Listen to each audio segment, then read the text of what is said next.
আজকে আমি দারুণ স্বাদের একটা নিরামিষ আলুর দমের রেসিপি আপনাদের বানিয়ে দেখাবো। তার জন্য এখানে আমি আলু নিয়ে নিয়েছি। আলুগুলোকে আমি এরকম বড় বড় করে কেটে নিয়েছি। আপনারা চাইলে ছোট ছোট আলুর দম দিয়েও আলুর দমটা বানিয়ে নিতে পারেন। এই আলুর দমটা আপনারা বানিয়ে লুচি, রুটি, পোলাও, ফ্রাইড রাইস সব কিছুর সঙ্গে কিন্তু খেতে পারবেন। খেতে কিন্তু দুর্দান্ত লাগে। এই আলুর দমটা বানানোর জন্য আমি একটা মশলা রেডি করে নেব। তার জন্য এখানে একটা মিক্সির জার নিয়েছি। মিক্সির জারের মধ্যে 6-7টা কাজু, এখানে আমি গোটা কাজু নিয়েছি বলে 6-7টা দিয়েছি। আপনারা যদি ভাঙা কাজু নেন তাহলে একটু বেশি দেবেন। আর এখানে 1.5 চামচ মতো পোস্ত নিয়ে নিয়েছি। এটা আমি শুকনো মিক্সিতে ঘুরিয়ে নেব প্রথমে, তারপর জল দিয়ে একটা স্মুথ পেস্ট বানিয়ে নেব। দেখুন বন্ধু, শুকনো ঘুরিয়ে নিয়ে এসছে। এবার জল দিয়ে একটা পেস্ট বানিয়ে নেব। খুব বেশি জল দেবেন না, অল্প একটু জল দিতে হবে। দেখুন বন্ধু, স্মুথ পেস্ট বানিয়ে নিয়েছি। এবার আমি একটা বাটিতে ঢেলে নেব। দেখুন বন্ধুরা, এটা ঢেলে নিয়েছি কাজু আর পোস্তটা। এবার আর একটা মশলা রেডি করে নেবো। তার জন্য নিয়ে নেবো আদা মিক্সির জারে, আর নিয়ে নেবো টমেটো। এই দুটো আমি একসঙ্গে পেস্ট বানিয়ে নিয়ে আসবো। দেখুন বন্ধুরা, আমি পেস্ট বানিয়ে নিয়েছি। এবার রান্নায় চলে যাব। তার জন্য গ্যাস ধরিয়ে একটা কড়াই বসিয়ে দেবো। দেখুন বন্ধুরা, কড়াইটা গরম হয়ে গেছে। দিয়ে দেবো সাদা তেল। এই রান্নাটা কিন্তু সাদা তেলেই করতে হবে।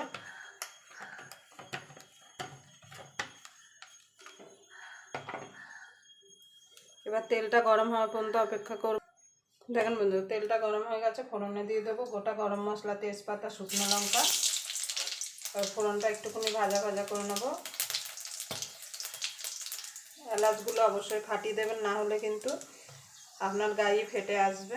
এবার আলুগুলো ছেড়ে দেবো।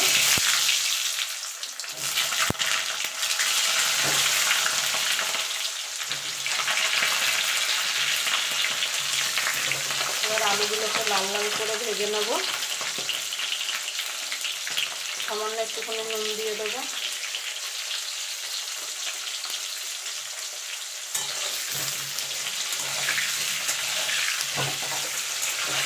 আপনাদের যদি ভিডিওটা দেখে যদি ভালো লাগে তাহলে অবশ্যই একটা লাইক করে দেবেন, আর চ্যানেলটা সাবস্ক্রাইব করে নেবেন, আর পাশে বেল আইকনটা অবশ্যই বাজিয়ে দেবেন। আমি যখন কোনো নিত্য নতুন রেসিপি আপলোড করব সবার আগে পাওয়ার জন্য। দেখুন বন্ধুরা, আলুটা ভাজা ভাজা হয়ে গেছে। এবার দিয়ে দেবো টমেটো আর আদাটা যেটা পেস্ট করে রেখেছিলাম সেটা।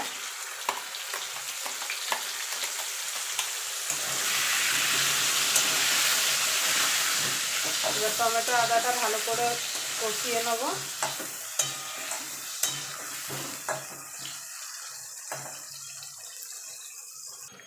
দেখুন বন্ধুরা, টমেটো আর আদাটা দিয়ে আমি মিনিটখানে কষিয়ে নিয়েছি। এবার দিয়ে দেবো গুঁড়ো মশলা কিছু, জিরের গুঁড়ো, ধনের গুঁড়ো, লঙ্কার গুঁড়ো। এই লঙ্কার গুঁড়োটা কিন্তু ঝাল রং দুটোই হবে, ওই জন্য আমি আর কাশ্মীরি লঙ্কার গুঁড়ো দিলাম না, আপনারা চাইলে দিতে পারেন। দিয়ে এটাকে মিনিট খানিক একটু কষিয়ে নেব যাতে মশলার কাঁচা গন্ধটা চলে যায়।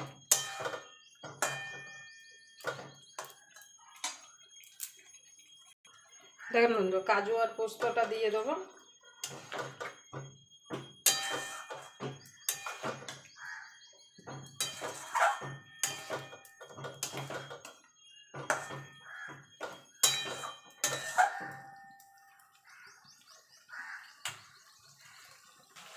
এবার দুধ দিয়ে দেবো।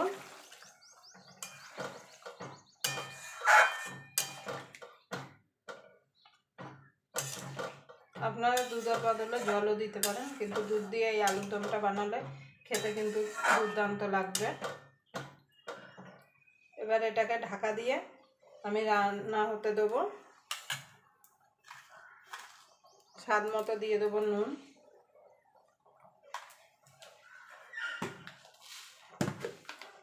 দিয়ে দেবো চিনি,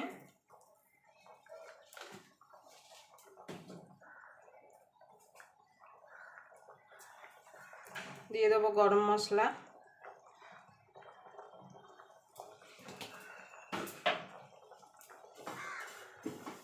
কচুরি মেথি দিয়ে দেব।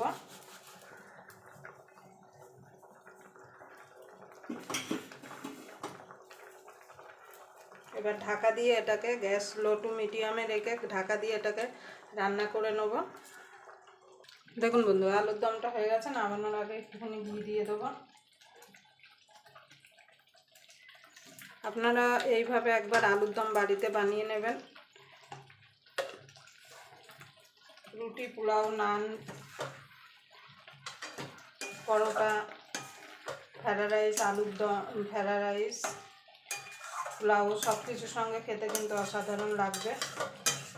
দেখুন হয়ে গেছে। এবার আমি নামিয়ে দেবো। আবার আপনাদের সঙ্গে কোনো নতুন রেসিপি নিয়ে দেখা হবে। ততক্ষণ পর্যন্ত আপনারা ভালো থাকবেন, সুস্থ থাকবেন।